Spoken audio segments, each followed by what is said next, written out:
कहते हैं कर्महीन खेती करे, बैल मरे सूखा पड़े। कुछ ऐसे ही हालात हुए हैं इस वक्त। एक तरफ पाकिस्तान के ऊपर टूट पड़ा इजराइल, तो वहीं दूसरी तरफ चीथड़े उड़े पाकिस्तानी सेना। जानेंगे क्या कुछ चल रहा है यहाँ पर इन सब के बीच में पाकिस्तान के एक प्रोफेसर ने किया खुलासा कि भारत ने बचा लिया वरना न जाने क्या होता। जानेंगे जियोपॉलिटिक्स में क्या कुछ चल रहा है। आइए जानते हैं इन खबरों को विस्तार से। पाकिस्तान के एक प्रोफेसर हैं इश्तियाक अहमद, आजकल थोड़ा ज्यादा चर्चा में है क्योंकि इन्होंने कहा है कि पाकिस्तान को तो गांधी नेहरू ने बचाया है, जिन्ना को मानना चाहिए था एहसान। ये नव भारत टाइम्स की छपी हुई खबर है। ये कहना क्या चाहते हैं? ये कह रहे हैं कि ब्रिटेन ने लंबी गुलामी के बाद भारत को आजादी तो दे दी, लेकिन एक सुंदर देश को दो हिस्सों में बांट कर रख दिया। पाकिस्तान के संस्थापक मोहम्मद अली जिन्ना ने अंग्रेजों से मांग की थी कि मुस्लिमों को उनका अलग देश दिया जाए। अब इस मामले में पाकिस्तान के प्रोफेसर का कहना है कि महात्मा गांधी ने जान देकर पाकिस्तान को बचाया, नहीं तो ये कभी खड़ा ही नहीं हो पाता।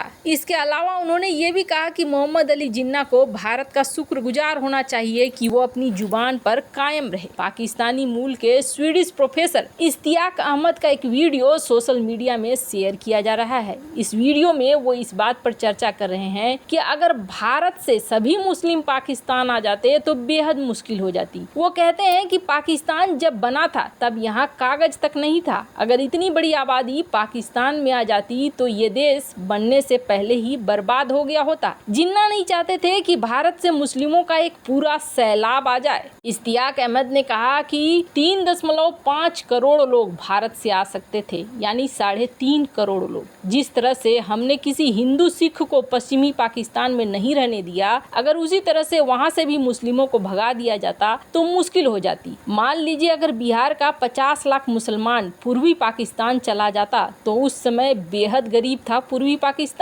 अगर 3 करोड़ लोग यहाँ आ जाते तो पाकिस्तान गिर जाता। ऐसे में पाकिस्तान को महात्मा गांधी ने अपनी जान देकर बचाया। प्रोफेसर इश्तियाक अहमद ने आगे कहा कि जिन्ना को भारत सरकार का एहसान मानना चाहिए कि वो अपनी जुबान पर कायम रहे। प्रोफेसर इश्तियाक की किताब है Jinnah, his success, failure and role in history. इसे लेकर जो बातचीत हुई उसी में ये सारी बातें कही गई। स्क्रीन पर आप देख सकते हैं इस ट्वीट को, जिसमें आपको वीडियो भी सोशल मीडिया पर देखने को मिल सकता है, जिसमें ये प्रोफेसर ये सारी बातें कहता हुआ दिख रहा है। खैर, जहां ये प्रोफेसर ये बातें कह रहा है तो वहीं यूएन में इजराइल से उलझना पाकिस्तान को बड़ा भारी पड़ा और इजराइल ने हिंदुओं के लिए शहबाज शरीफ से जमकर लड़ाई। इजराइल ने यूएन में पाकिस्तान सरकार को मानव अधिकारों के उल्लंघन को लेकर कड़ी फटकार लगाई। इजराइल ने यूएनएचआरसी की बैठक में पाकिस्तान से कहा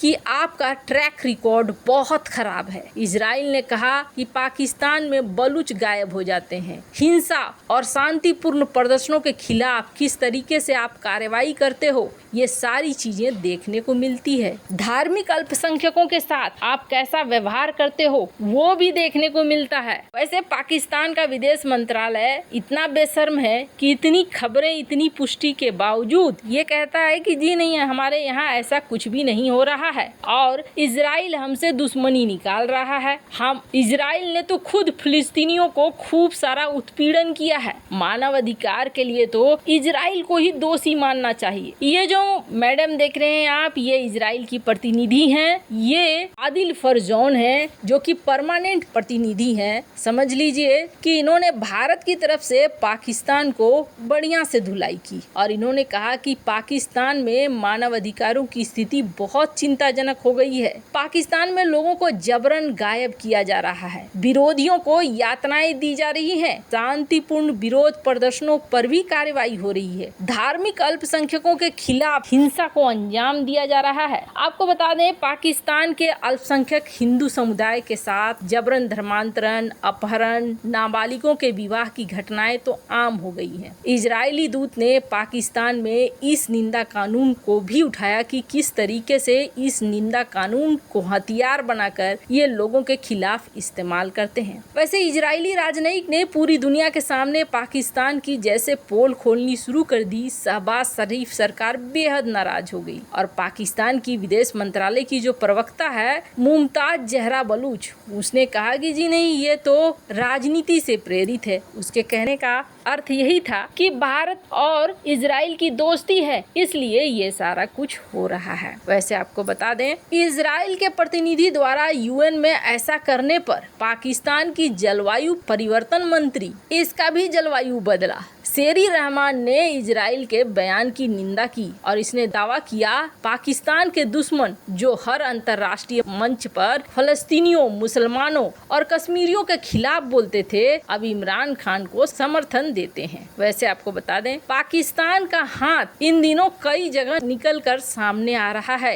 यही वजह है कि दुनिया भर के देशों की नाराजगी पाकिस्तान के साथ बढ़ती जा रही है। खैर, जहां बाहरी दुनिया में पाकिस्तान के ऊपर विभिन्न संगठनों में अब इसके विरोधी देश भी उठ रहे हैं और सच को सामने ला रहे हैं, तो वहीं दूसरी तरफ बलूचिस्तान तो मानो हाथ से निकल ही गया है पाकिस्तान के। अब स्थिति ऐसी हो गई है कि बलूचिस्तान के आसपास अगर पाकिस्तानी सेना नजर आती है तो उनके मन में ये डर जरूर रहता है कि आज हम वापस जा सकेंगे कि नहीं जा सकेंगे। खैबर पख्तूनख्वा और बलूचिस्तान इस वक्त दो ऐसे इलाके हो गए हैं जहां पर पाकिस्तानी सेना जाने से भी डरती है और आखिरकार वैसा ही हुआ। बलूचिस्तान में टीटीपी ने पाकिस्तानी सेना के ठिकाने को ही निशाने में ले लिया और इस भीषण तरीके से लिया है कि 9 के 9 आधिकारिक आंकड़े बताए जा रहे हैं कि ऊपर चले गए हैं और कहा जा रहा है कि इसमें बहुत सारे ऐसे जवान हैं जो इस वक्त बेहद गंभीर हैं। यहाँ पर सैन्य ठिकाने बनाकर फिर से कोशिश की जा रही है कब्जा करने की और इन सब के बीच में बलूचिस्तान के जो आतंकी हैं वो सीधे सीधे इन पोस्ट पर ही कब्जा करने के चक्कर में है। वैसे आपको बता दें, टीजेपी ने खुद जिम्मेदारी भी ले ली है। कई ऐसे मौके हैं जहां पर पाकिस्तानी सेना और ये ग्रुप दोनों आमने सामने आ रहे हैं, लेकिन पाकिस्तानी सेना को कहा जा रहा है कि बड़ा नुकसान हो रहा है। जिस तरीके से बलूचिस्तान के आतंकी हमले कर रहे हैं, पाकिस्तानी अधिकारियों के लिए सबसे बड़ी समस्या हो गई है, क्योंकि इनमें से ज्यादातर आत्मघाती बनकर हमला कर रहे हैं। ऐसे में बच पाना बड़ा मुश्किल हो रहा है। आत्मघाती हमले से एक खतरे की घंटी बन गई है अधिकारियों के लिए और उनको समझ में नहीं आ रहा है कि वो करें तो करे कैसे। पिछले कुछ महीने से भारी नुकसान हो रहा है पाकिस्तानी सेना को, जिसमें पाकिस्तानी सेना के ऊपर एक बड़े हमले की बात कही गई है। वैसे इन सब मामले में आपकी क्या राय है, कमेंट कर जरूर बताएं। जल्द मिलते हैं अगले वीडियो में नई खबर के साथ।